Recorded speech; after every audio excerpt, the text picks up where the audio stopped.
اللہم صلی علی محمد و آل محمد۔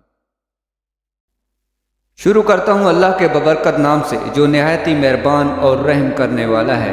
محترم ناظرین گرامی، السلام علیکم ورحمۃ اللہ وبرکاتہ۔ جناب سامعین، آج ہم حضرت نوح علیہ السلام کی زندگی کے بارے میں بیان کریں گے۔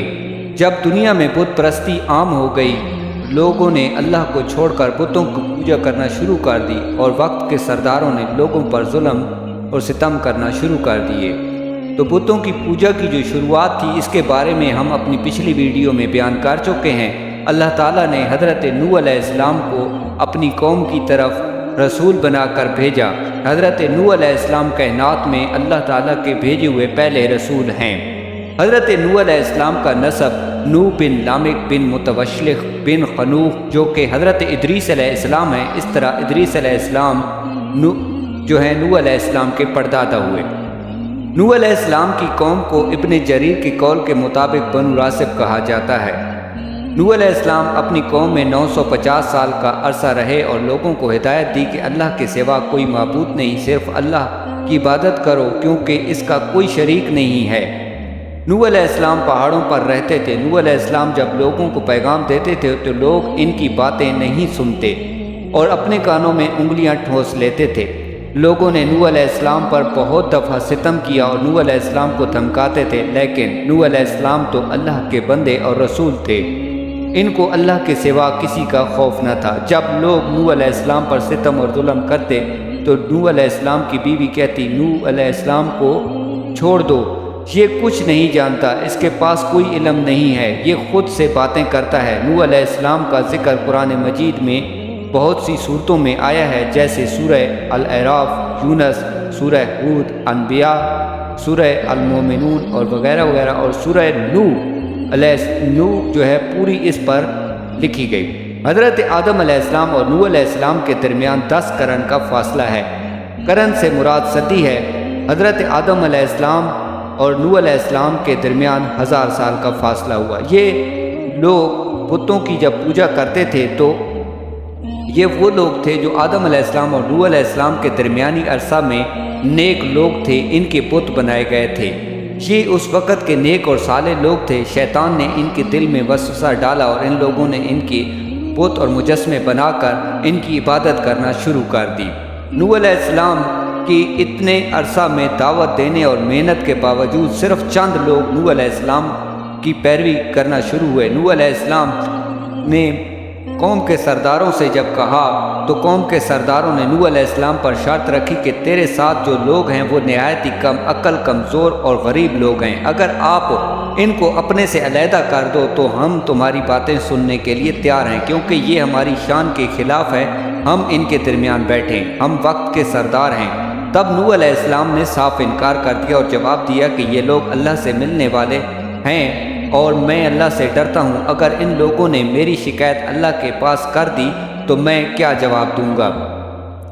نوح علیہ السلام نے ان کو کہا کہ آپ ان سے نصیحت حاصل کریں اور آپ لوگ اللہ کے سوا کسی کو معبود نہ مانیں، کیونکہ وہی ایک اللہ ہے جو وحدہ لا شریک ہے، اس کے سوا کوئی معبود نہیں، وہ بڑا مہربان اور رحم کرنے والا ہے اور وہ آپ کو معاف کر دے گا، آپ نے اسی کے پاس ہی لوٹ کر جانا ہے، اور ظالم لوگ اللہ سے بچ نہیں سکتے، اس لیے اللہ کے عذاب سے ڈرو۔ میں صرف اللہ کا بندہ ہوں اور رسول ہوں، میرے پاس جو کچھ ہے اللہ کا دیا ہوا ہے، تم لوگ غفلت سے باہر آؤ اور اللہ سے ڈرو۔ نوح علیہ السلام کے صاف انکار کرنے اور اس طرح کے بحث کرنے سے سردار لوگ غصے میں آ گئے اور نوح علیہ السلام کو کہا، تم نے بہت کچھ ہم سے بحث کر لی، اگر تم جو کچھ کہتے ہو اور عذاب کا کہتے ہو تو لے آؤ، اور انہوں نے نعوذ باللہ نوح علیہ السلام کو مجنون کہنا شروع کر دیا۔ نوح علیہ السلام 950 سال کا عرصہ اپنی قوم کو سمجھاتے رہے۔ آخر نوح علیہ السلام بہت زیادہ افسردہ ہوئے اور اللہ کے ہاں رو کر دعا کی کہ اے میرے اللہ، میں نے طرح طرح سے اپنی قوم کو سمجھایا، دعوت دی، انہوں نے مجھ پر ظلم اور ستم کیے، لیکن یہ بات میری سننے کو آمادہ نہیں ہے، میں بہت کمزور ہوں، تو ہی مدد کرنے والا ہے، ان ظالم لوگوں کو نست و نابود کر دے، کیونکہ یہ مزید فتنہ اور فساد پھیلائیں گے۔ تب اللہ کی طرف سے نوح علیہ السلام پر وحی آئی تو نوح علیہ السلام، تم پریشان مت ہو، اب کوئی بھی ایمان نہیں لائے گا اور تم میرے روبرو ایک کشتی بناؤ۔ تو نوح علیہ السلام کو کشتی بنانے کا نہیں پتہ تھا، تو نوح علیہ السلام نے اللہ کے حکم سے کشتی بنانا شروع کر دی، اور اللہ نے کہا کہ اب ظالموں کا وقت دور نہیں، یہ میرے عذاب سے بچ نہیں سکتے۔ اور اللہ تعالیٰ نے یہ بھی فرمایا کہ مجھ سے سوال نہ کرنا ظالموں کے بارے میں، کیونکہ ان پر عذاب نازل ہونے کا حکم صادر ہو چکا ہے۔ تب نوح علیہ السلام نے اللہ کے حکم سے پہاڑوں میں درخت لگائے، اور درخت جب بڑے ہوئے تو نوح علیہ السلام نے جبرائیل کے بتائے گئے طریقوں کے مطابق تختے کاٹے اور ایک ایک تختے کو کیلوں سے ملاتے گئے۔ جب نوح علیہ السلام کشتی بناتے تھے تو نوح علیہ السلام کی قوم کے لوگ یہاں آ کر مذاق کرتے تھے کہ اے نوح، تو خشکی پر کشتی چلائے گا، تو خشکی پر کشتی بنا رہا ہے۔ تو نوح علیہ السلام ان کی طرف حیرت سے دیکھتے تھے کہ اللہ کا عذاب آنے والا ہے۔ کشتی تیار ہونے میں 100 سال کا عرصہ لگا۔ حضرت ابن سوری رحمۃ اللہ علیہ کہتے ہیں کہ کشتی 80 ہاتھ لمبی بنانے کا حکم اللہ تعالیٰ نے نوح علیہ السلام کو دیا، جو اندر سے تارگول لگائی گئی، اگلا حصہ خمدار تھا تاکہ پانی کو چیرتا ہوا جائے۔ حضرت قتادہ رضی اللہ عنہ کہتے ہیں کہ کشتی 300 ہاتھ لمبی اور 50 ہاتھ چوڑی تھی۔ بلندی پر سب متفق ہیں کہ کشتی کی بلندی 30 ہاتھ اونچی تھی اور اس کی 3 منزلیں تھیں، اور ہر منزل کے درمیانی فاصلہ 10 ہاتھ کا تھا۔ نچلے حصہ جو تھا جنگلی جانوروں اور مویشیوں کے لیے تھا، درمیانی حصہ انسانوں کے لیے اور اوپر والا پرندوں کے لیے تھا۔ ہر حصے میں جو چوڑائی تھی وہ 10 ہاتھ کی تھی۔ ہر حصے کو دروازے سے بند کیا گیا تھا اور دروازہ چوڑائی میں لگایا گیا تھا، اور کشتی اوپر سے بھی بند تھی۔